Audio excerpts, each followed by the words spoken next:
Hello and welcome to Quays News International. I'm Eunice Awoniyi. Here's what's coming up on the news today.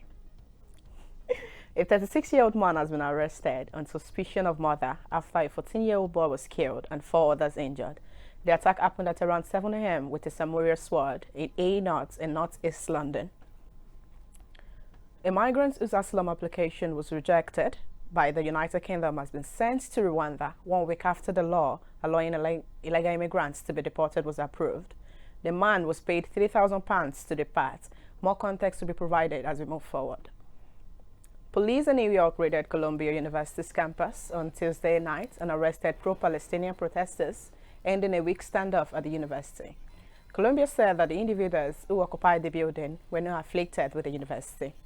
Our main story for today looks at the first deportation of an asylum seeker from the UK to Rwanda. Our correspondent Theo Derisu has a brief explainer on the history of policy and the reasons behind it. After legal and parliamentary battles, the Conservative Party on Monday achieved the passage of legislation aimed at facilitating the deportation of asylum seekers to Rwanda. Through a series of diplomatic and legislative agreements, the policy stipulates that individuals arriving via small boats to Britain would be categorically ineligible for asylum in Britain. They would face detention and subsequent transfer to Rwanda, where their claims would be adjudicated. Rights organizations and legal experts have raised alarms about the policy, contending that it runs counter to Britain's legal commitments to refugees outlined in international conventions. No asylum seekers have been dispatched yet, but Sunak is confident of the first trips to start in June. Advocates of the policy have argued that it will serve as a deterrent, curbing the annual influx of tens of thousands of individuals undertaking perilous crossings from France to Britain. However, human rights advocates have pledged to challenge the plan as it runs counter to Britain's legal commitment to refugees, as outlined in international law. Theo, reporting for Quays News. That was our correspondent Theo on the Rwanda bill. I spoke to David Lins from Amnesty International and asked him about the reaction to the Rwanda bill in Britain. So I think, generally speaking, vast majority of people, just think that a country like Britain, supposedly, a vanguard of democracy and basic human rights, for a country like ours to be outsourcing dealing with asylum seekers is just defies imagination, never mind words. I also asked him what he thought the repercussions would be on the European Union. Yeah, it's an interesting one with the EU. From what I can tell, on the one hand, their reaction is, I'm sure, as I've just described, most people in Britain's reaction. In other words, can't believe it and find it reprehensible. But on the other hand, they of course, as an organisation, they are keeping fairly quiet, probably, because it's politics. The courts are saying Rwanda is not a safe country to send people to, but we're going to pass a law which says it's safe, just ignoring all the evidence.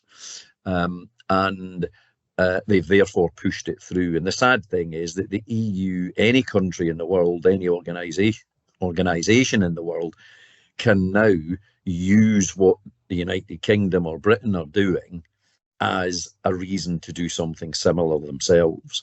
So it's one of the reasons why it's a horrific policy, is because it allows other countries in the EU or elsewhere to use Britain as a reason to do something similar. The European Union is worried that this might kick off a trend for other countries to outsource asylum seekers. But what about these countries receiving the migrants? What is in it for them? They, as a country, are in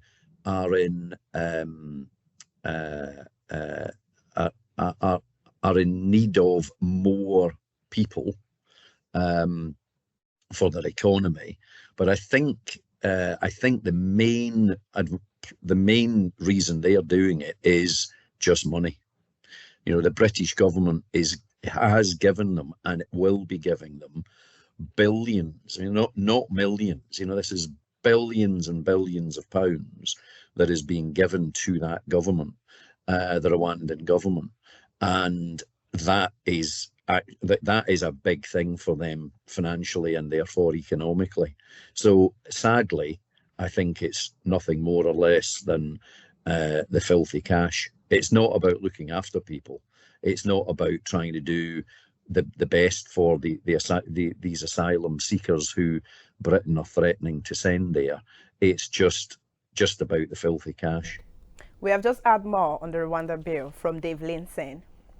Staying in Africa, at least 45 people have died in Kenya after a dam's collapse following torrential rains. The floodwaters in the Rift Valley town of Mai washed away houses and buried people in the mud. Rukayat Taiwo has been following the latest. Rukayat, do we know the cause of the incident? Thank you, Eunice. Initially, the local officials attributed the incident to a dam burst. However, the Kenya Minister of Irrigation, Sanitation and Water said that the incident occurred as a result of debris, stones, trees, and water blocked by the tunnel, which in turn won't give free flow of water. How bad was the damage? The effect was devastating, very terrible. One of the survivors of the flood incident said that he lost his children and his grandchildren. He also mentioned that he was at home with his wife when the incident happened. Within a twinkle of an eye, according to him, it does not even take up to 3 minutes. Everywhere was flooded with water. Tukakaa kwa nyumba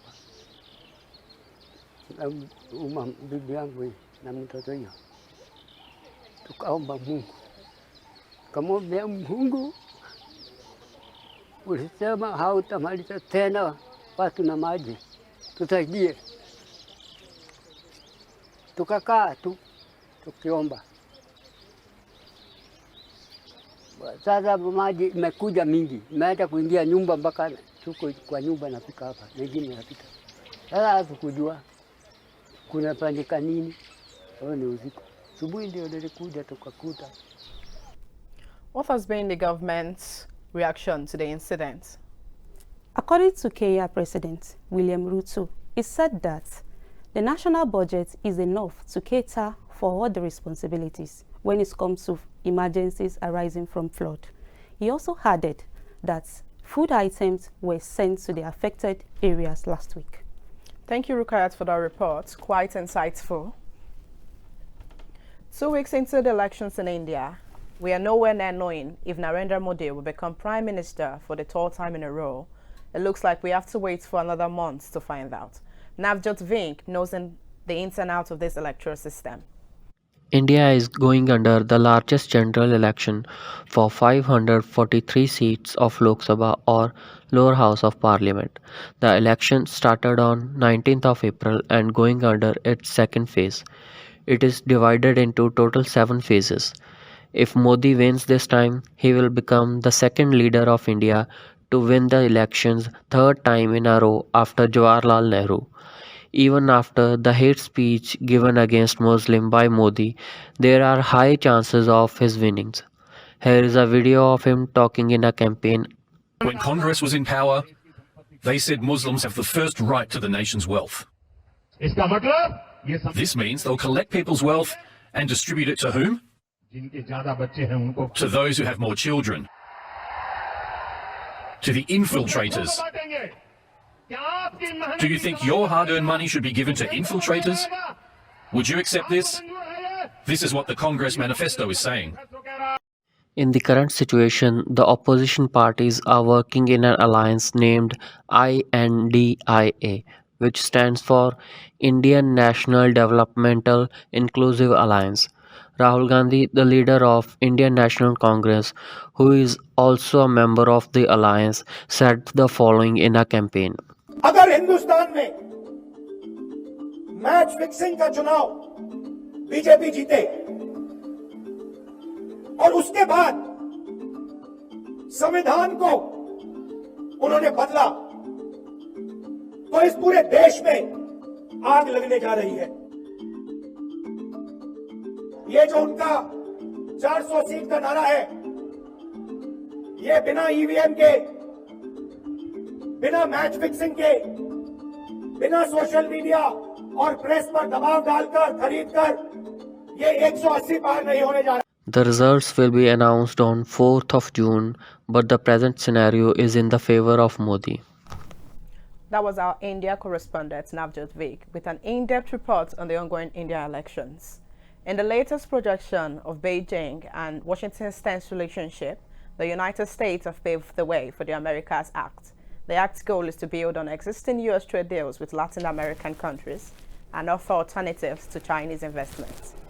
The Americas Act comes after 12 Chinese warplanes participated in military exercises over Taiwan just hours within the U.S. Secretary of State, Antony Blinken, leaving Beijing after talks with the Chinese President Xi Jinping. With me in the studio is a Latin America reporter, Henry Knott. Henry, can you tell us about the Americas Act? Thank you, Eunice. The Americas Act is the continuation of the cold relations between the two largest economies in the world. The United States has long been a major influence in Latin America, but the anti-American sentiment has grown. China has filled the void left by the US in signing free trade agreements of their own to become the largest Latin American trading partner. The Americas Act is the US response to try and pass the legislation that the Global Americas think tank described as the most comprehensive US policy attempt to deepen relations with the Western Hemisphere in more than 2 decades. What is the balance of the number of free trade agreements in Latin America like between China and the US? In 2023, Ecuador and China signed the latest free trade agreement, which is part of China's increased influence in the region. The deal is estimated to boost Ecuador's non-oil exports over the next 10 years by $3 to $4 billion. In addition to Ecuador, China also has free trade agreements with Peru, Chile, Nicaragua and Costa Rica.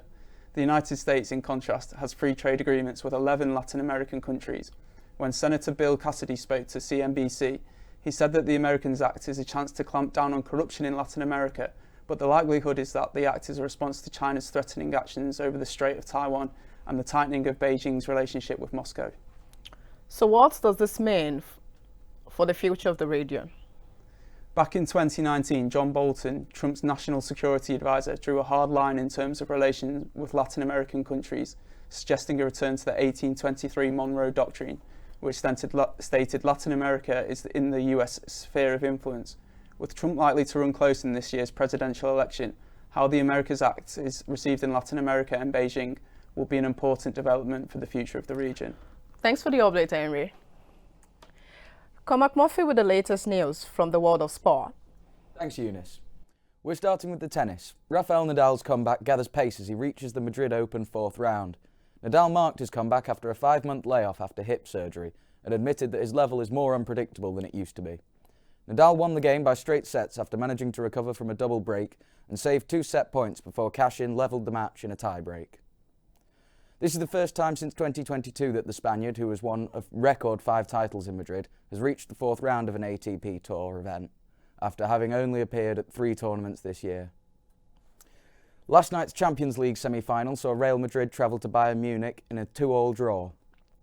Bayern came from a goal down to lead 2-1 before Real Madrid equalised in the 83rd minute. Borussia Dortmund also took on Paris Saint-Germain in tonight's semi-final, with both teams looking for a good result to take to the second leg. Premier League, any updates? In the Premier League this weekend, the chase for the title continues as Arsenal host in form Bournemouth and fellow title challengers Manchester City play Wolves. On Sunday, Jurgen Klopp's farewell tour heads into its final 3 games as Tottenham travel to Liverpool and Spurs try to bounce back from their defeat in the North London derby. Back to you, Eunice. A lot has happened in the sports segments this week. Thanks for the update. That is all we have time for today. Thank you for joining us on the Quays News International Special Report. Goodbye.